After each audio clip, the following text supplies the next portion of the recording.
Hi everyone, this month we are talking about online account security. How do you protect your personal and company data from unauthorized access?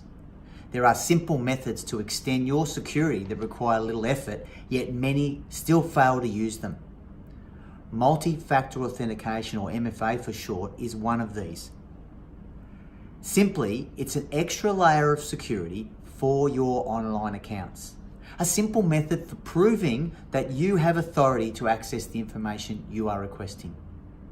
MFA requires users to prove their identity using 2 or more forms of security to sign in. If your password is compromised by hackers, your account is still safe as you have the other part to the puzzle.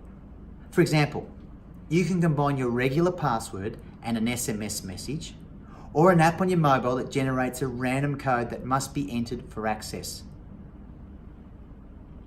The hacker would need to not only have cracked your password, but also be in possession of your phone to access the account. It's simpler than you think. Reach out to the team at Zynet for more info. Simple change, stronger security.